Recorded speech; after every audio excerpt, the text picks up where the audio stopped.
በስመ አብ ወወልድ ወመንፈስ ቅዱስ አሐዱ አምላክ አሜን። ክርስቶስ ተንሥአ እሙታን በዐቢይ ኃይል ወሥልጣን አሰሮ ለሰይጣን አግዓዞ ለአዳም ሰላም ሚእዜሰ ኮነ ፍስሐ ወሰላም። ክርስቶስ ከሙታን ተነሳ፣ በታላቅ ኃይልና ስልጣን ሰይጣንን አሰረው፣ አዳምን ነጻ ወጣው። ከዛሬ ጀምሮ ደስታና ሰላም ሆነ። የተከበራችሁ የተወደዳችሁ የእግዚአብሔር ቤተሰቦች የእናታችን የእመቤታችን የቅድስተ ቅዱሳን የንጽሕተ ንጹሐን የድንግል ማርያም የቃል ኪዳን ልጆች እንደምን ሰነበታችሁ? እንደምን አደራችሁ? እንደምን አረፈዳችሁ? ልዑል እግዚአብሔር የአባቶቻችን አምላክ ፈጣሪያችን ስሙ ለዘላለሙ የተመሰገነ ይሁን። ድንጋዩን ማን ያንከባልልልናል? የማርቆስ ወንጌል ምዕራፍ 16 ቁጥር 4 እንኳን ለጌታችን ለመድኃኒታችን ለኢየሱስ ክርስቶስ ብርሃነ ትንሣኤው በሰላም በጤና በሕይወት ጠብቆ አደረሳችሁ አደረሰን። ድንጋዩን ማን ያንከባልልልናል? የማርቆስ ወንጌል ምዕራፍ 16 ቁጥር 4 ይህንን ኃይለ ቃል የተናገሩት ቅዱሳት አንስት ናቸው። ጨለማውን ሳይፈሩ፣ አይሁድን ሳይፈሩ፣ የጨለማውን ግርማ ሳይፈሩ፣ ጌታችን መድኃኒታችን ኢየሱስ ክርስቶስ ለሰው ልጆች ያደረገውን በተለይም ከነዚህ አንዳንዶቹ እነ ማርያም መግደላዊት የጌታችንን ውለታውን ለመክፈል ሽቶ፣ ውድ የሆነ ሽቶ ይዘው መቃብሩ ላይ አይሁድ ሰው በሞተ በሦስተኛው ቀን ሽቶ የመርጨት ልማድ ስለነበራቸው እነዚህ ቅዱሳት አንስት የጨለማውን ግርማ ሳይፈሩ፣ ሌሊቱን ሳይፈሩ፣ አይሁድን ሳይፈሩ እየገሰገሰች በእሷ መሪነት እመቤታችን ቅድስት ድንግል ማርያም፣ ሌሎችም ቅዱሳት አንስት ባለውለታቸው ስለሆነ ጌታችን መድኃኒታችን ኢየሱስ ክርስቶስን ሽቶ ለመቅባት የሄዱ ቅዱሳት አንስት የተናገሩት ቃል ነው። ከቁጥር 1 ጀምሮ እንደዚህ ይላል።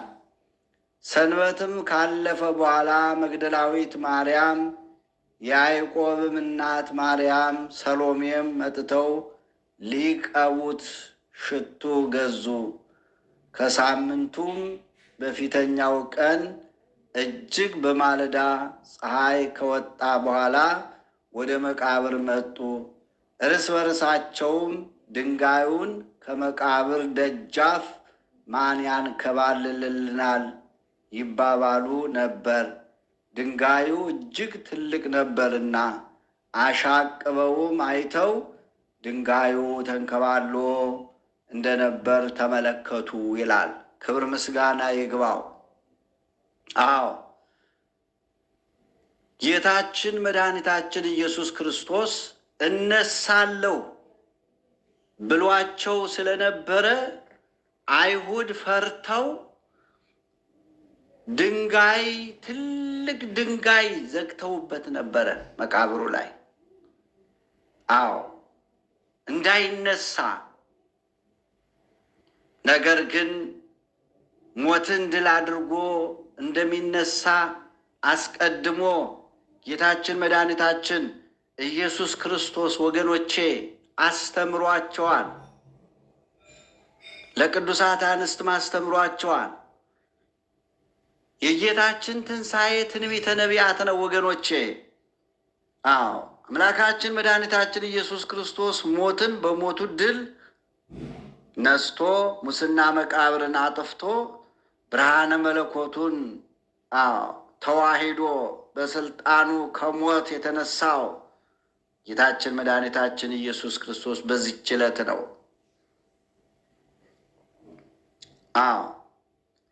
እንግዲህ የጌታችን ትንሣኤ አስቀድሞ በነቢያት ትንቢት የተነገረና ምሳሌም የተመሰለለት ክርስቶስ በመዋዕለ ሥጋዌው ያስተማረበት ራሱም ትንሣኤውን አስተምሯቸዋል። መላእክት ያበሰሩት ለቅዱሳት አንስት፣ ትንሣኤውን ደግሞ ለቅዱሳት አንስት ናቸው ያበሰሩት፣ መላእክት ናቸው ያበሰሩት። ትንሣኤውን ያበሰሩ መላእክት ናቸው። ነማርያም መግደላዊት ፍቅሩ አስገድዷት ያደረገላት 7 አጋንንት አድሮባት፣ 7 አጋንንት ወገኖቼ፣ 7ቱንም አጋንንት እነዚህ 7 አጋንንት መንፈሰ ትዕቢት፣ መንፈሰ ጽርፈት፣ መንፈሰ ቅንዓት፣ መንፈሰ ትውዝብት፣ መንፈሰ ዝሙት፣ መንፈሰ ሐሜት፣ መንፈሰ ሐሰት፣ እነዚህ ሁሉ አድረውባት ነበር። ጌታችን መድኃኒታችን ኢየሱስ ክርስቶስ የታመሙትን እየፈወሰ፣ ያዘኑትን እያጽናና፣ የወደቁትን እያነሳ፣ የሞቱትን እያስነሳ፣ ተስፋ የቆረጡትን ተስፋቸውን እየቀጠለ መድኃኒታችን ኢየሱስ ክርስቶስ ወደዚህ ዓለም ሲመጣ እሷም አንዷ በሽተኛ ነበረች፣ አንዷ ሕመምተኛ ነበረች። የሰዎች መጠቋቋሚያ ነበረች ወገኖቼ። ሰው ያገለላት ሰው ነበራት። ይህ ሁሉ በሽታ፣ 7 በሽታ ተመልከቱ። ትዕቢት አድሮባት ነበረ። እግዚአብሔር ወገኖቼ በትዕቢት ከእግዚአብሔር ከመለየት እግዚአብሔር ይጠብቀን። ትዕቢት አድሮባት ነበር። መልከ መልካም ናት። ከራስ ፀጉሯ እስከ እግር ጥፍሯ ድረስ መልኳ በውበቷ ትኮራ ነበረ። ትዕቢት አሳደረባት ሰይጣን። ትዕቢት አድሮባት እኔን ያህል ማን አለ? እኔን ያህል መልከኛ ሰው በዚህ ዓለም ማን አለ? እያለች በትዕቢት ጎድቷት ነበረ። መንፈሰ ጽርፈት፣ ስድብ፣ ስድብ አንደበታቸው ላይ የማይቋረጥባቸው ሰዎች አሉ። ስድብ ጽድቅ አይደለም ወገኖቼ። ስድብ የሚያንጽ አይደለም፣ የሚጎዳ ነው። ራስን ነው መጀመሪያ የሚጎዳው። እና እነዚህ ሁሉ በሽታ አድሮባት ስለነበረ ከዚህ ሁሉ ገላገላት። ከዚህ ሁሉ በሽታ ገላገላት። የሰዎች መጠቋቋሚያ ነበረች፣ አመንዝራ ነበረች፣ ኃጢአተኛ ነበረች፣ የተገለለች ሰው ነበረች። እግዚአብሔር እነዚህን ሊሰበስብ ስለመጣ ይቺ አንዷ የጠፋችው በግ ይቺ ነበረች ወገኖቼ። ከዚህ ሁሉ አድኗት ከቅዱሳት አንስት አንዱ አደረጋት። ክብር ምስጋና ይግባው መድኃኔዓለም ወገኖቼ።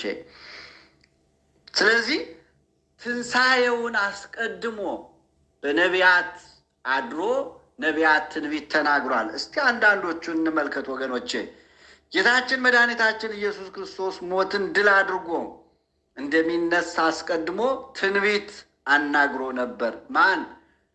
ነቢያትን ትንቢት አናግሮ ነበር። እሱ ራሱ ባለቤቱ ነቢያትን ትንቢት ያናገረ እግዚአብሔር ራሱ ደግሞ ሥጋ ለብሶ ከሰማያ ሰማያት ወርዶ ከድንግል ማርያም ተወልዶ የእኛን ሥጋ ተዋሂዶ ሰው ሆኖ መጣ ወደዚህ ዓለም። መከራ ተቀበለ። መከራ እንደሚቀበል ትንቢት ተናግረዋል ነቢያት። አስቀድሞ ሞትን ድል አድርጎ እንደሚነሳ ትንቢት ተናግረዋል። ትንቢት ያናገረ ደግሞ እሱ ነው ማለት ነው። ስለዚህ የነቢያትን ትንቢቶች ጥቂቶችን እንመለከታለን። ነቢየ እግዚአብሔር ቅዱስ ዳዊት እንደዚህ ይላል፣ ነፍሴን በሲኦል አትተዋትምና። ልብ በሉ፣ ነፍሴን በሲኦል ምን አትላትም? አትተዋትምና። በሲኦል ያልቀረች ነፍስ በአካለ ነፍስ ወደ ሲኦል ወርዶ ሙታንን ያስነሳ ሙታንን ከሲኦል ያወጣው ኢየሱስ ክርስቶስ ነው። አስቀድሞ ዳዊት ተናገረ። ተመልከቱ። ነፍሴን በሲኦል አትተዋትምና ቅዱስህንም መበስበስን ያይ ዘንድ አትተውም ያለው ነቢየ እግዚአብሔር ቅዱስ ዳዊት ነው። የትንሣኤውን ምስጢር በትንቢት ቃል ሲናገር እንዲህ ብለዋል ማለት ነው። መዝሙር 15 ቁጥር 10 ላይ የምናገኘው ነው። ወተንሳ እግዚአብሔር ከመዘንቃ አምኗ ወከመ ኃያል ወህዳገ ወይን ወቀተለ ጸሮ በደሬሁ። እግዚአብሔር ከእንቅልፍ እንደሚነቃ ተነሳ ብሎ የተናገረ ነቢየ እግዚአብሔር ቅዱስ ዳዊት ነው። እግዚአብሔር ከእንቅልፍ እንደሚነሳ ከእንቅልፍ ወዲያው ብድግ እንደሚል ሰው እግዚአብሔር ከእንቅልፍ እንደሚነሳ እንደሚነቃ ተነሳ። የወይን ስካር እንደተወው እንደ ኃያልም ሰው ተነሳ። ጠላቶቹንም ይላል በኋላቸው መታ ብሎ የዘመረው የተናገረው የደረሰው የተናገረው ቅዱስ ዳዊት ነው ወገኖቼ። ስለዚህ ነቢየ እግዚአብሔር ቅዱስ ዳዊት መዝሙር 76 ቁጥር 65 ላይ የምናገኘው ስጋዬ ደግሞ በተስፋ ታድራለች ብሏል። ይህም ትንቢት ነው። መዝሙር 15 ቁጥር 9 ላይ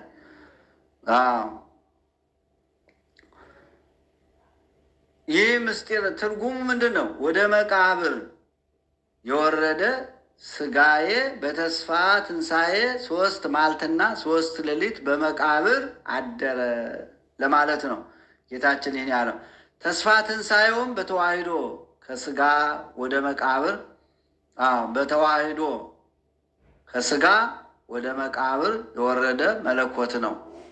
ነቢዩ ሆሴም ኑ ወደ እግዚአብሔር እንመለስ እርሱ ሰብሮናልና ይላል ማለት ነው። በሞተ ስጋ ላይ ሞተ ነፍስ የፈረደብን እርሱ ነውና 5500 ዘመን ተፈርዶብን ነበር ማለት ነው። ሰው ባጠፋው አንድ ሰው ባጠፋው ተፈርዶበት ነበርና ያንን ነው እርሱ ነውና እርሱም ይፈውሰናል። መርገመ ስጋን መርገመ ነፍስን አስወግዶ ከሞት ወደ ሕይወት ያሸጋግረናል ማለት ነው። እርሱ መጥቶናል። እርሱ ይጠግነናል። ከ2 ቀን በኋላ ያድነናል። ነቢዩ ሆሴን በ3ኛው ቀን ያስነሳናል በማለት ትንሣኤ ክርስቶስን በ3ኛው ቀን መነሳቱን ያረጋግጥልናል ማለት ነው። 3 መዓልት 3 ሌሊት በከርሰ መቃብር ቆይቶ መነሳቱን ያረጋግጥልናል። ትንቢተ ሆሴዕ ምዕራፍ 6 ቁጥር 12 ላይ የምናገኘው ነው። ነቢየ እግዚአብሔር ዳዊት አሁን እነሳለሁ መድኃኒትን አደርጋለሁ አለ እግዚአብሔር በላዩም እገለጣለሁ በማለት ነቢየ እግዚአብሔር ቅዱስ ዳዊት በመዝሙር 11 ቁጥር 5 ላይ ዘምሯል ማለት ነው። እግዚአብሔር ወይዘረው ጸሩ እግዚአብሔር ይነሳል ጠላቶቹም ይበተናሉ ብሏል። እግዚአብሔር ይነሳል። ጠላቶቹ አይሁድ ናቸው። ሕማማቱን ስናስብ የሰነበት ነው። ይህ ነው ወገኖቼ። ሲደወልቱ፣ ሲመክሩ፣ ሲወጡ፣ ሲወርዱ፣ ሌትም ቀንም ሲመክሩ እሱን ለመያዝ፣ እሱን ለመግደል፣ እሱን ለመስቀል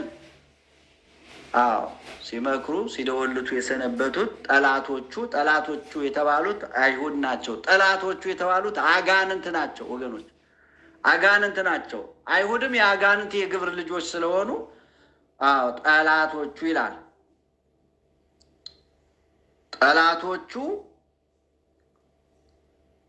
ጠላቶቹ ይበተናሉ በማለት ተናግሯል። ወይዘረው ጸሩ ጠላቶቹ ይበተናሉ።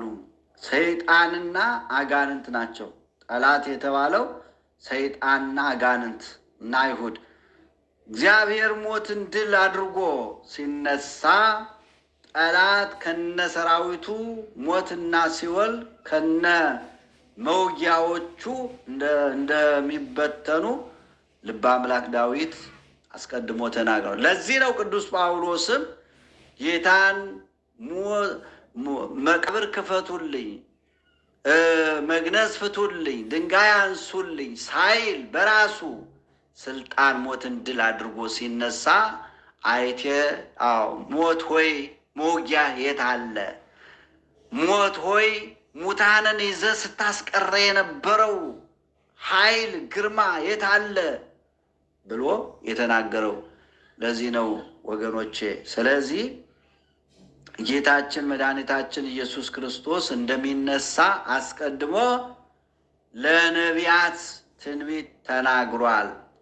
ነቢያትን ትንቢት ያናገረ እሱ ራሱ ደግሞ ነቢያት ያናገረውን ትንቢት የተናገሩትን ትንቢት ሊፈጽም መጣ፣ ፈጸመ ማለት ነው። ክብር ምስጋና ይግባው።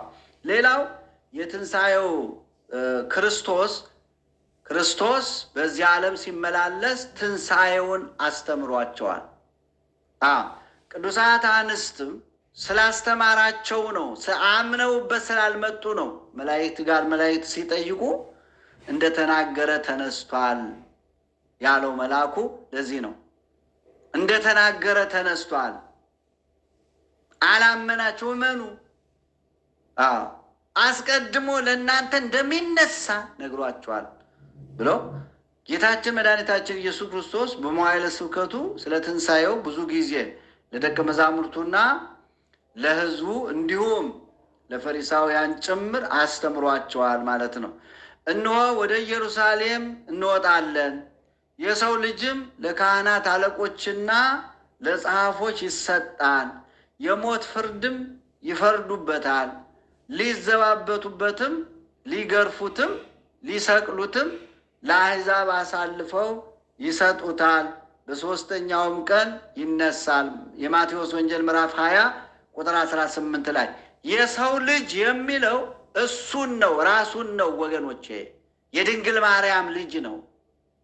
ያለ አባት ከድንግል ማርያም የተወለደ፣ ቅድመ ዓለም ያለ እናት ከአብ የተወለደ፣ ድኅረ ዓለም ከእመቤታችን ከቅድስተ ቅዱሳን ከንጽሕተ ንጹሐን ከድንግል ማርያም የተወለደው ኢየሱስ ክርስቶስ ነው። የሰው ልጅ የሚለው እሱን ነው፣ ራሱን ነው። ስለዚህ እነሆ ወደ ኢየሩሳሌም እንወጣለን አለ።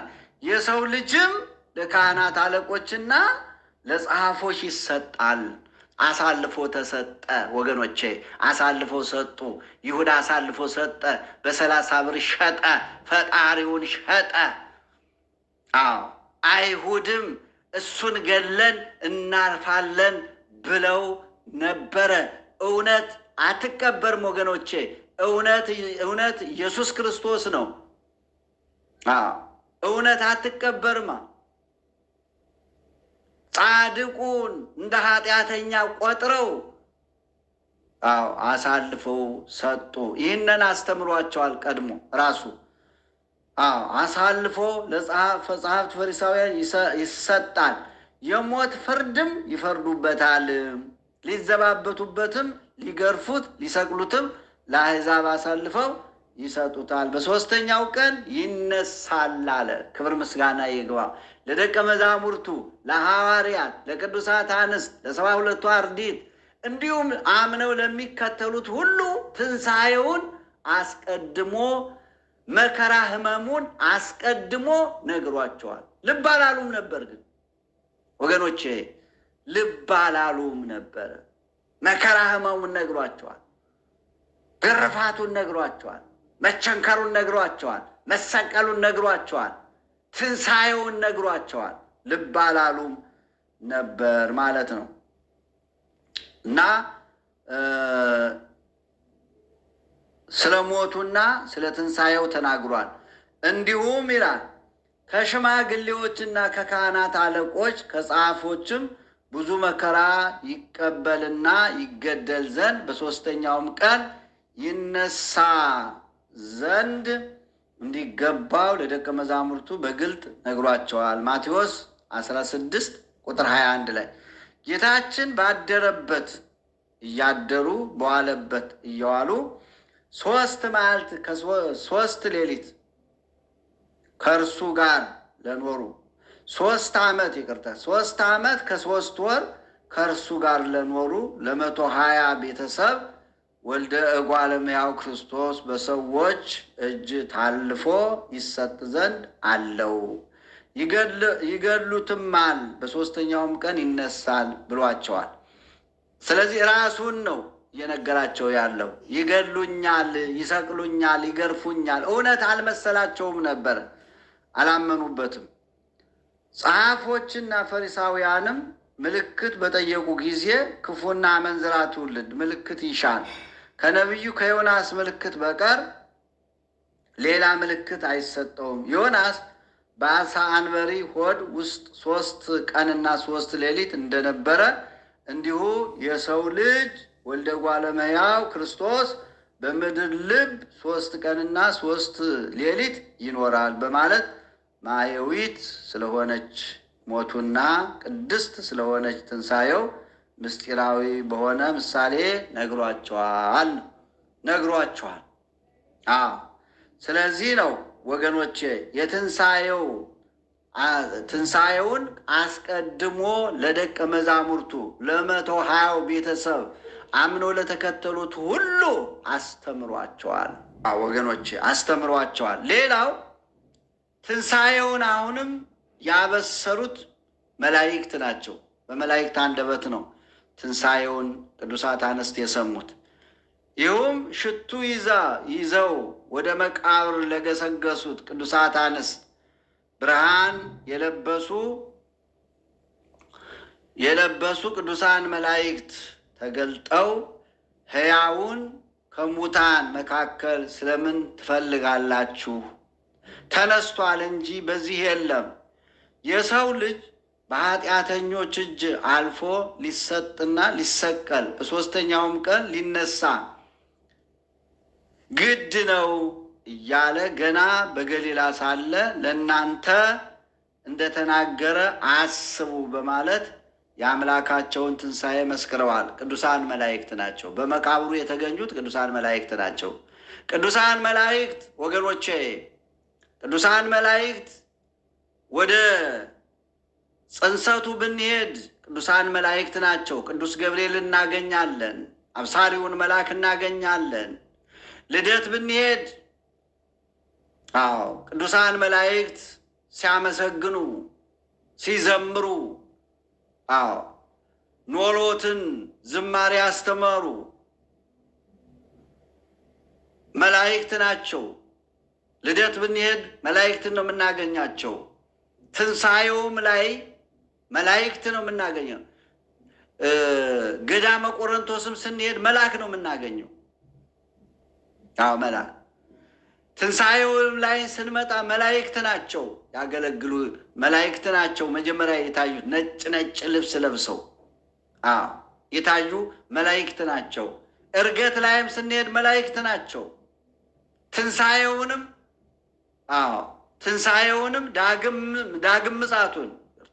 ዳግም ምጽአቱንም የምናየው በመላእክት ታጅቦ ነው ይመጣል የሚለው። መለከት የሚነፉ መላእክት ናቸው እና ስለዚህ የእግዚአብሔር ልጆች መላእክት ናቸው የመሰከሩ ማለት ነው። መስካሪዎቹ መላእክት ናቸው። ቅዱስ ማቴዎስ እንደጻፈልን ምን ይላል? በሰንበትም መጨረሻ የመጀመሪያ ቀን ሲነጋ መግደላዊት ማርያምና ሁለተኛይቱ ማርያም መቃብሩን ሊያዩ መጡ ይላል። እነሆም የጌታ መልአክ ከሰማይ ስለወረደ ታላቅ የምድር መናወጥ ሆነ። ቀርቦም ድንጋዩን አንከባሎ በላዩ ላይ ተቀመጠ። መልአኩም መልኩም እንደ መብረቅ መልኩም እንደ መብረቅ ልብሱም እንደ በረዶ ነጭ ነበረ። ጠባቆቹም እርሱን ከመፍራት የተነሳ ተናወጡ። አይሁድ ያስቀመጧቸው ጠባቆች ማለት እንደ ሞቱ ሆኑ ይላል። ልብ በሉ፣ እንደ ሞቱ ሆኑ። መልአኩ መልሶ ሴቶቹን አላቸው፣ እናንተስ አትፍሩ፣ የተሰቀለውን ኢየሱስን እንደምትሹ አውቃለሁና እንደተናገረ ተነስቷል፣ በዚህ የለም ሲል ጌታችን ሞትን በሞቱ ድል ነስቶ ሙስና መቃብርን አጥፍቶ ብርሃነ መለኮቱን ተዋሂዶ መነሳቱን የእግዚአብሔር መልአክ አብስሯቸዋል ማለት ነው። ለነማን? ለነ ማርያም መግደላዊት፣ ለቅዱሳት አንስት አብስሯቸዋል። ደቀ መዛሙርቱም በእርግጠኝነት ትንሣኤውን ያመኑት መልአኩ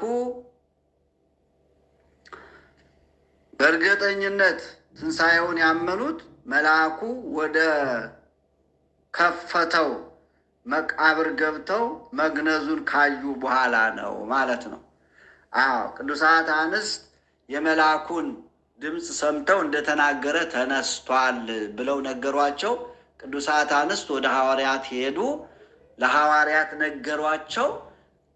እነ ቅዱስ ጴጥሮስ እነ ቅዱስ ዮሐንስ እየሮጡ መጥተው መቃብሩ ላይ ሂደው ሲገቡ መግነዙን አገኙ። መቃብሩ ተከፍቶ አገኙት። ክብር ምስጋና ይግባው። ጌታችን መድኃኒታችን ኢየሱስ ክርስቶስ መቃብር ባዶ መቃብርን ነው አድርጎ የሄደው። ጌታችን መድኃኒታችን ኢየሱስ ክርስቶስ ስለዚህ ወገኖቼ ይህን ነው የምናየው። ሌላው የትንሣኤው ብስራት በቅዱሳት አንስት ነው። የትንሣኤው ብስራት በቅዱሳት አንስት ጌታችን ከመላእክት ቀጥሎ ትንሣኤውን የገለጠው ለሴቶች ነው። ቅድም እንዳየነው በማርቆስ ወንጌል ድንጋዩን ማን ያንከባልልልናል ያሉት፣ ከፊት ለፊታቸው የታየው ከብዶ የታየው ድንጋዩ የማይገለበጥ መስሏቸው የታየው ወገኖቼ ዛሬ ማን ነው የሚያንከባልልልን? ዛሬ መከራችንን፣ ስደታችንን፣ ጥላቻውን በሀገራችን ላይ ያለውን ይህንን ድንጋይ ማን ነው የሚያንከባልልልን? ወገኖቼ በእያንዳንዳችሁ ሕይወት ላይ ያለውን መከራ፣ ፈተና ማን ነው የሚያንከባልልልን? ቅዱሳት አንስት እንደዚህ አሉ። ይህም የሴቶችን ክብር ለመግለጥ ነው። አንድም የሞትን አዋጅ መጀመሪያ የሰማችው ሴት ናትና፣ የሞትን አዋጅ የመጀመሪያዋ ሴት ሔዋን ሞት እንደሚያገኛት ሞት የሰማችው ሴት ናት መጀመሪያ። የድሎች ሁሉ መቋጫ የነፃነታችን ማረጋገጫ የሆነውን ታላቁን የክርስቶስን ትንሣኤ ሴቶች እንዲያበስሩት ያደረገው ለካሳ ነው። ለምን? መጀመሪያ ሞትን የሰማች ሴት ናት። ሞትን የሰማችው ሴት ናት።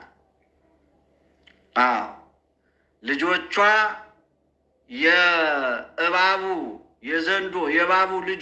ልጆቿን እንደ ሰኮናቸውን እንደሚነድፉ የሴቷ ልጆች ደግሞ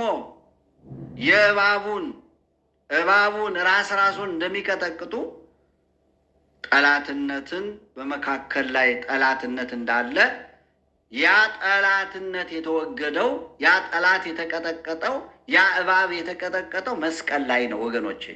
ጥልን በመስቀሉ ገደለ ያለው ቅዱስ ጳውሎስ ለዚህ ነው። ጥል የተባለ ዲያብሎስ ነው ወገኖቼ፣ ዲያብሎስ ነው። የሴቷ የልጅ ልጅ ደግሞ ኢየሱስ ክርስቶስ መስቀል ላይ ለጊዜው ሴት የተባለችው ሔዋን ናት። መጨረሻው ግን እመቤታችን ናት። ከእመቤታችን የተወለደው ኢየሱስ ክርስቶስ መስቀል ላይ ያን ጠላት ቀጠቀጠው። ቀጠቀጠው። እና ለካሳ ነው ማለት ነው። የመጀመሪያ ኢየሱስ ክርስቶስ የድሎች ሁሉ መቋጫ የነጻነታችን ማረጋገጫ የሆነውን ታላቁን ትንሣኤ የክርስቶስን ትንሣኤ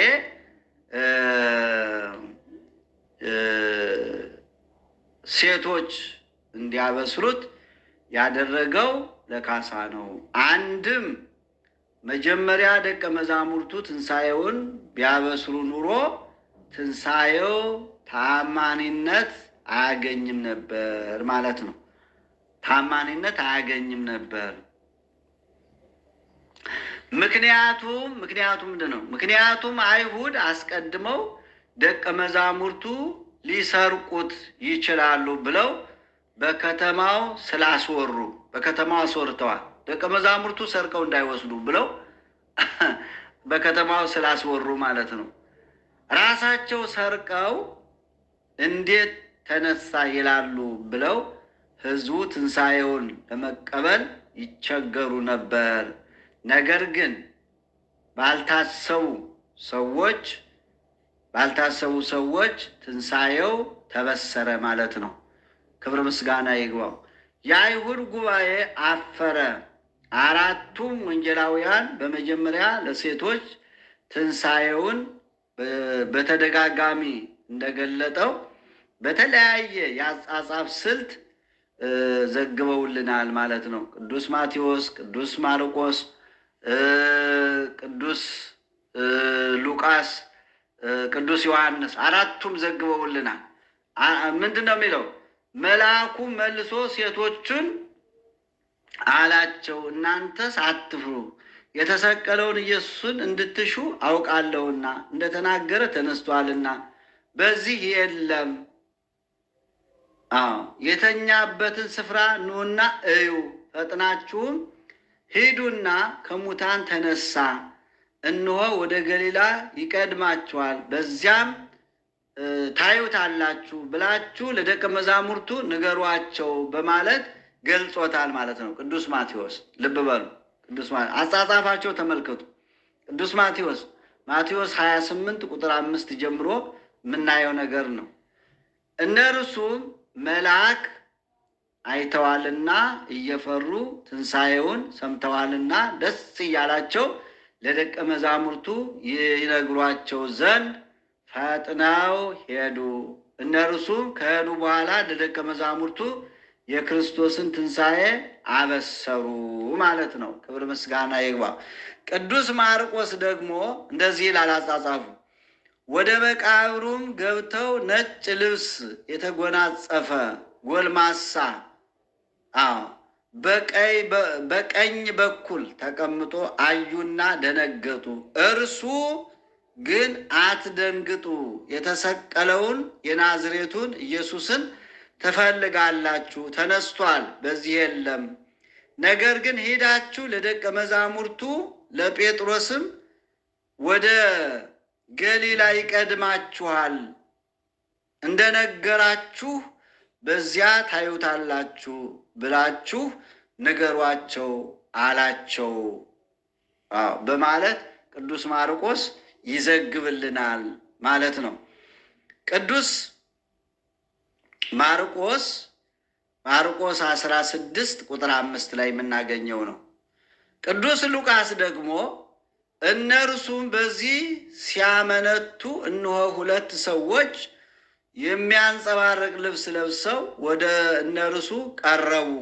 ፈርተውም ፊታቸውን ወደ ምድር አቀርቅረው ሳሉ እንዲህ አሏቸው፣ ሕያውን ከሙታን መካከል ስለምን ትፈልጋላችሁ? ተነስቷል እንጂ በዚህ የለም።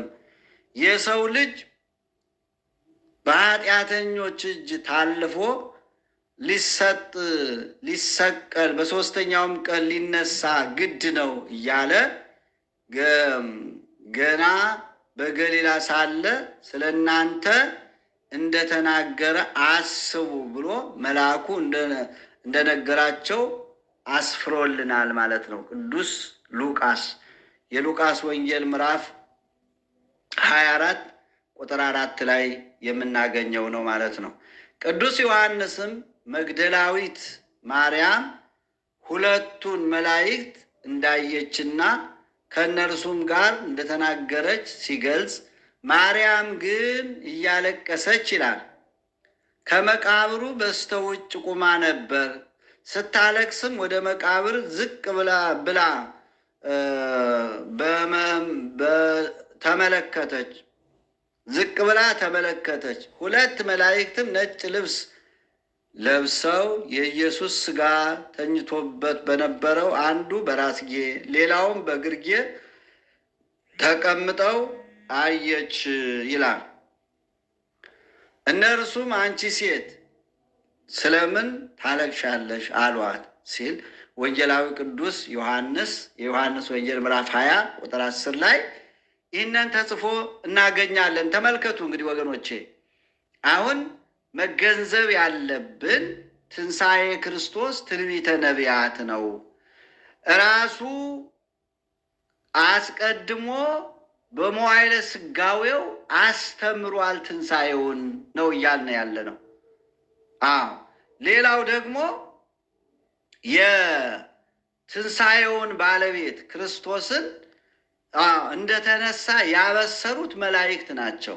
በመላእክት ብስራት ነው ትንሣኤውን ያበሰሩ ለቅዱሳት አንስት መላእክት ናቸው። መላእክት ለቅዱሳት አንስት አበሰሩ። ቅዱሳት አንስት ደግሞ ለሐዋርያት ትንሣኤውን ተናገሩ ማለት ነው። እንግዲህ ተመልከቱ፣ ይህን ነው የሚመስለው።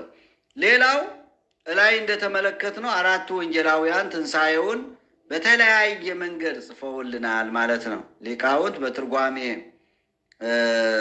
በትርጓሜ ወንጌል ደግሞ ብዙ ሴቶች በአፋ አንድ መልአክ አዩ ይላል። ማርቆስ ብዙ ሴቶች በውስጥ አንድ መልአክ አዩ ይላል።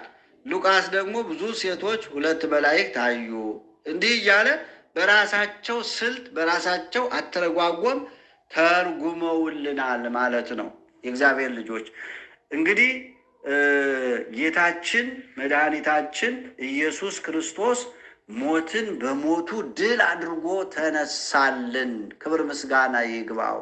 አስቀድሞ ነቢያት የተናገሩት በኋላም ደግሞ በመዋዕለ ሥጋዌው ራሱ እንደሚነሳ መከራ እንደሚቀበል፣ እንደሚገረፍ፣ እንደሚቸነከር፣ እንደሚሰቀል፣ እንደሚሞት ሞትን ድል አድርጎ እንደሚነሳ አስተምሯቸዋል ማለት ነው። ስለዚህ ነው እንግዲህ እንደተናገረ ተነስቷል የተባለው። ስለዚህ ድንጋዩን ከመቃብሩ ማን ያንከባልልልናል ያሉት ቅዱሳት አንስት ናቸው። አይሁድ ትልቅ ድንጋይ ዘግተውበት ነበር መቃብሩን ወገኖቼ። አንዱ ስጋታቸው ደቀ መዛሙርቱ መጥተው እንዳይሰርቁ የሚል ነው። ነገር ግን ለቅዱሳት አንስት ከብዶ ለቅዱሳት አንስት ሸክም ሆኖ ለቅዱሳት አንስት ድንጋዩን ማን ያነሳልናል፣ ማን ያንከባልልልናል ያስባላቸው መከራው ነው ወገኖቼ፣ ስቃዩ ነው፣ ፍርሃቱ ነው። ዛሬስ ወገኖቼ መከራውን ማን ነው የሚያንከባልልልን? ትንሣኤውን የሚያበስረን ማን ነው? የሀገራችንን ትንሣኤ ሀገራችን ላይ ያለውን ድንጋይ ማን ያንከባልልልናል ወገኖቼ? በእያንዳንዳችን ሕይወት ላይ ያለውን ድንጋይ ማን ያንከባልልን ወገኖቼ? እሱ ነው ይህንን ድንጋይ ማንከባለል የሚችለው ማስወገድ የሚችለው። በእያንዳንዳችሁ ሕይወት ወገኖቼ አማኞች ናችሁ፣ መጸለይ ያስፈልጋል፣ እግዚአብሔርን መለመን ያስፈልጋል። በእያንዳንዳችሁ ሕይወት ፈተና አለ። በእያንዳንዳችሁ ሕይወት ወገኖቼ መሰናክል የሆነ ድንጋይ አለ፣ የተገጠመ ድንጋይ አለ፣ ወደፊት እንዳንራመድ የተሻለ ሕይወት እንዳይኖረን በእያንዳንዳችን ሕይወት የሚያጋጥመን ፈተና አለ። ስለዚህ ይህንን መከራ፣ ይህንን ፈተና፣ ይህንን ማን ነው የሚያንከባልልልን? ኢየሱስ ክርስቶስ ብቻ ነው ይህንን ድንጋይ የሚያነሳው፣ ይህንን ድንጋይ የሚያንከባልለው ወገኖቼ። የትንሣኤው ባለቤት እሱ ነው የሚያንከባልለው። አዎ አንከባለለው። ተነስቶ አዩት። አዎ ምክንያቱም ማንሳት አልቻሉም፣ እንዲያነሱም አይፈቀድም። አነሱት። ያንን ድንጋይ ተንከባለው አዩት። ዓይናቸውን ዘወር አድርገው መልሰው ወደዛ ሲመለከቱ ያከብዷቸው የነበረው ያሸክም ሆኖ የነበረው ያ ተገጥሞ የነበረው ድንጋይ ለነሱ ትልቅ ሆኖ የታያቸው ተንከባለው አዩት። ወገኖቼ አገራችን ላይ ያለውን ድንጋይ ማን ያንከባልላል? አገራችን መከራ በዛ፣ ስቃይ በዛ። በክርስትና ሕይወታችን፣ በቤተ ክርስቲያናችን፣ በአባቶቻችን፣ በክርስቲያኖች የሚደርሰው ፈተና ይህ ሁሉ ድንጋይ ነው ወገኖቼ። አይሁድ ያስቀመጡት ድንጋይ ነው። ሰይጣን ያስቀመጠው ድንጋይ ነው። ማን ያንከባልልልን ወገኖቼ? ኢየሱስ ክርስቶስ ብቻ ነው፣ የድንግል ማርያም ልጅ የሚያንከባልለው። አዎ መከራውን ሁሉ በዓለም ላይ ያለውን ፈተና ሁሉ ያንከባልልልን ወገኖች፣ ያስወግድልን። በዓሉን የበረከት በዓል ያድርግልን። የትንሣኤው ባለቤት ሁላችንን ይባርከን ይቀድሰን። ድንጋይ አንሱልኝ፣ መቃብር ክፈቱልኝ፣ መግነዝ ፍቱልኝ ሳይል እንደተናገረ ሞትን በሞቱ ድል አድርጎ የሞትን ሞጊያ አስወግዶ ኢየሱስ ክርስቶስ ተነሳልን። ክብር ምስጋና ይግባው። ክብር ምስጋና ይግባው። ትንሣኤ ልቦና ሊኖረን ያስፈልጋል ወገኖቼ። አዎ የሰው ልጅ መነሳት አለበት። አሁን ክርስቶስን ትንሣኤ ስናስብ የእኛ ትንሣኤ ሊኖረን ያስፈልጋል። ትንሣኤ ልቦና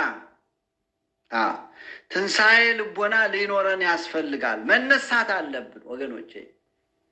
አንቀላፍተናል፣ ተኝተናል። ትንሣኤውን ስናስብ ሁላችንም መነሳት አለብን። አሁን ሙተን መነሳታችን ብቻ አይደለም ማሰብ ያለብን፣ እዚህ ሁነን ትንሣኤ ልቦና ሊኖረን ያስፈልጋል። አዎ ኃጢአትን አስወግደን ከኃጢአት ርቀን ወገኖቼ ትንሣኤ ልቦና ይዘን መኖር አለብን። አምላካችን